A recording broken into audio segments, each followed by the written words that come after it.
team that has had a hard time protecting its quarterback this season. A penalty flag flew as Collaros was drifted, hasted as he threw the football to be roughing the passer. Yeah, and his legs were wrapped up. Number 31, 15 yards, automatic first down.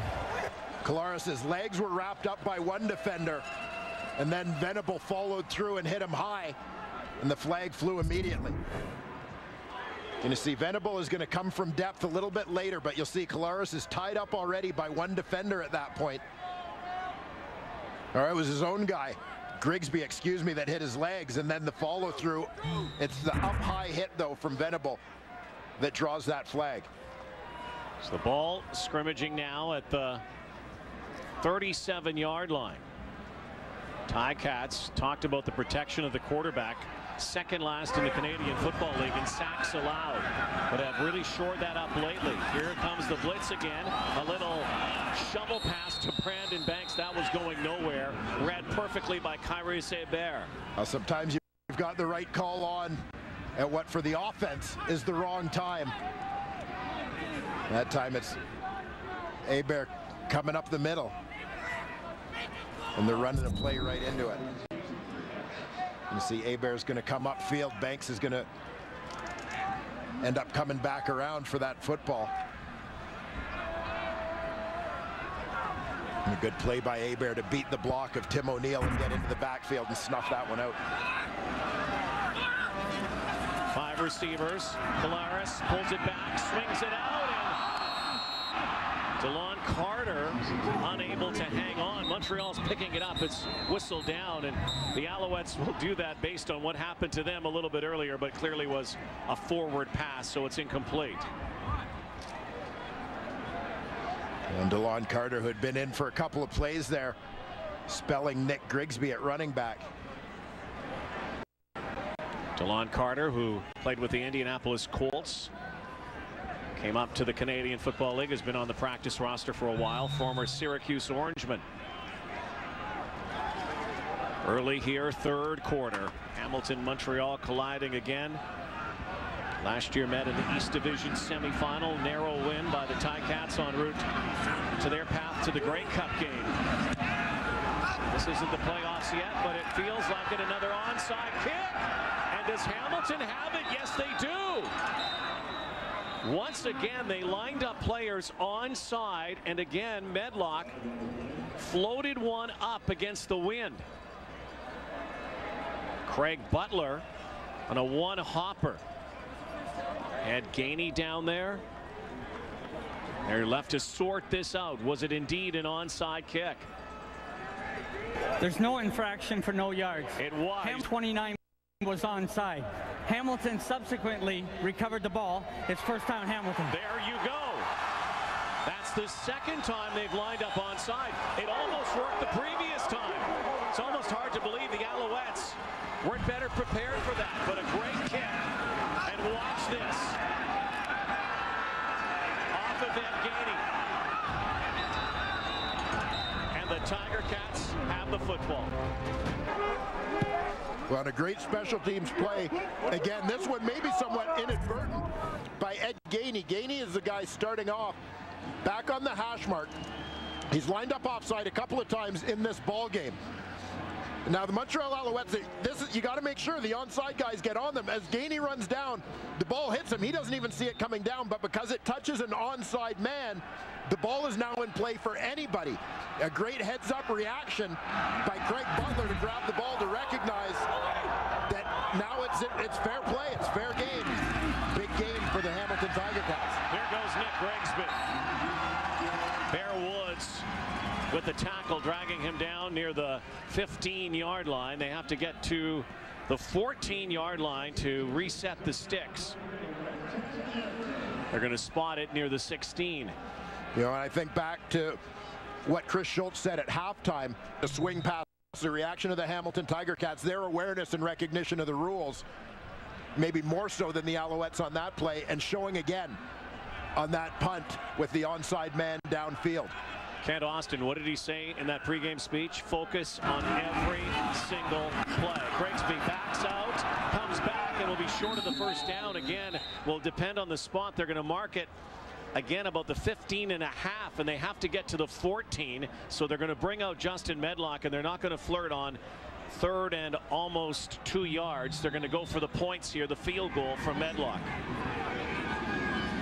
And the Tiger Cats a couple of times unable to take advantage of some of their breaks, as we said, points being as critical as they are, not just in the sense of winning and losing, but obviously in terms of now seeding as well.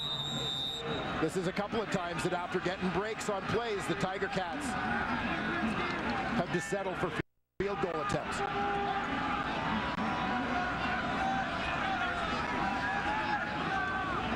Left foot of Justin Medlock near the 23-yard line. Kick is up, and it is true. And the magic number of 8 is where the Cats are at. 14-6 the score. Last game of the regular season. Could it be any more important? Former Blue Bomber head coach a few years ago, special teams co-ord for the Cats, pulls one out of his playbook for the 2nd time in this game, almost the 1st time, this time to perfection. He's pumped. The Argos at the wheat sheath, not so much. Waiting for something to cheer about down there. Again, they need the Alouettes to win. It's come down to this in this final game, when it looked so dark for the Eastern teams in the middle of the season. The Argos winning last night, finishing the season off at 8-10. Hamilton losing tonight would be 8-10 for them, but because they won the season series over the Hamilton Tiger Cats, the Argos would get in. And the crossover team comes over. 2nd down and 10. Show 4, rush 3, here comes Simone Lawrence, there goes the deep ball, and no way is it caught by Duron Carter. Trying to embellish that one, it looked like it's incomplete. Oh, would have taken a heck of a sales job. You think back to coach's playbook prior to this ball game, and Paul Lapalisse talked about it, that Jonathan Crompton, at least once every ball game, he's going to take his shot and just let his big receivers try to go up and make a play for him. And here, Duron Carter stays with this one right to the ground. He almost caught that. But football. Yeah, unable to haul it in tight traffic. So the Alouettes, who are trying to cut into this with this strong wind, 2 and outs this quarter with the wind. Not good enough. No momentum offensively. There's Banks again. Brandon Banks zigs and zags, and Winston Venable with the special teams tackle near the 34-yard line. CFL regular season ends today. Tomorrow, NFL season continues. Dub Bears and the Pack in Green Bay, 7 o'clock Eastern, 4 o'clock Pacific. And all the TSN feeds. Tell you what, Hardy fans here, 24,000 tickets were sold, so a sellout. But as you can tell by a lot of these empty seats, many of them are either back undercover, many of them jackets on and ponchos. Some preferred probably to stay at home and watch it on TV. Miserable day here weather-wise. And look out, Billy Parker almost had 6. Billy Parker, who had a big pick in the previous meeting between these two teams in September, was all over this one. Sniffed it out and got a great jump on the football. If Parker held on to that one, he'd have been gone. You might think, too, they'll give him a little bit of an excuse, as the Argos like that for a moment. Wet football, too, on a dry day. Billy Parker might have that ball. Slippery pigskin here tonight. Lots of time for Collaros. Great catch. First down, Luke Tasker. son of Steve. Oscar's looking a little bit like his dad on that play, going into the danger zone to make that catch. Becomes such a good clutch receiver, reliable receiver for Zach Collaros. These two guys develop quick chemistry early in training camp. Collaros, a newcomer to the Ticats this year. Tasker, who joined the squad partway through last season. They've continued to click throughout the year. Over 900 yards receiving for Tasker. 5th in the Canadian Football League. Grigsby belted. Burkowski got a piece of him. Here is Luke, who played for Kent Austin at Cornell. And you look at why Luke Tasker has been able to have relatively quick success here in his second Canadian Football League season. Is he's one of the guys that knows the offense as well as anybody. Having spent his college career playing, head coach Kent Austin and offensive coordinator Tommy Condell at Cornell, he was able to step right into this lineup and have an immediate impact towards the end of last season, and has just progressed further here in 2014. Collaros drops one into Terrell Sinkfield, who will reset the downs again into Montreal territory. The Tiger Cats keep marching and keep using up the clock here in the third quarter. Key for them again. They have the wind in the fourth. They have an 8-point lead. Trying to secure a playoff spot.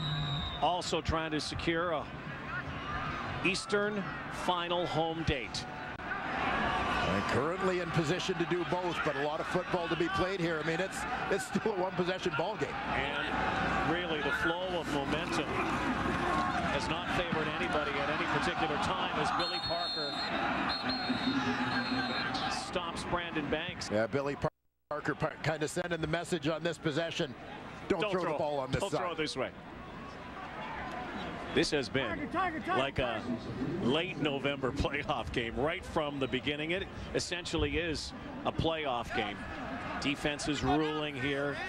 Hardly any momentum on either side.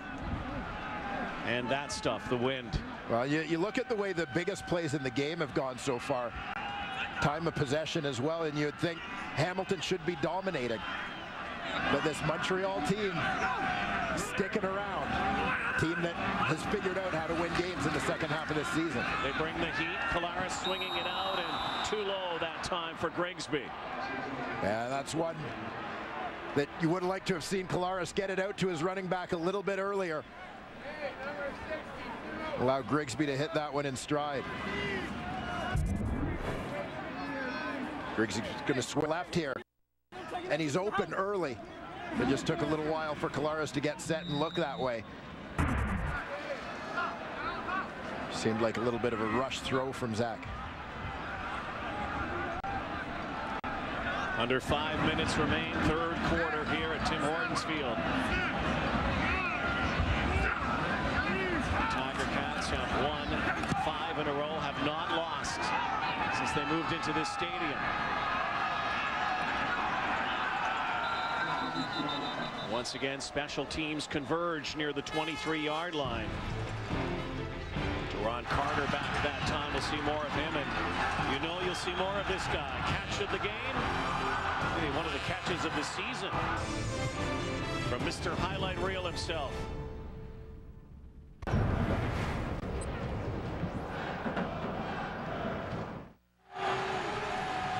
And there you see the architect of this Hamilton Tiger Cat defense, Orlando Steinauer. There you go, the double-double. The numbers at Tim Hortons Field this season. 5-0 record, but you see 212 yards per game here at home, under 200 passing yards allowed per game. The donut box, as they call it, has become a tough place for opposition offenses. You think they'd have a drive-through here, wouldn't you? Orlando provided some magic as the defensive coordinator with the Ticats, a guy who was very familiar with the rivalry here in the Battle of Ontario, of course, as a player playing for the Cats and the Argos. Great football mind. these Cats fans not letting the rain dampen their spirits here. Their team is leading. 3.5 to go. Third quarter. Open man was S.J. Green and overshot by Jonathan Crompton. Had him as S.J. Green was working towards that corner. He's lined up in the slot, working against Rico Murray. Nice little stick to the inside, freezes him, and Green's so strong he's able to run through that jam. He had the separation.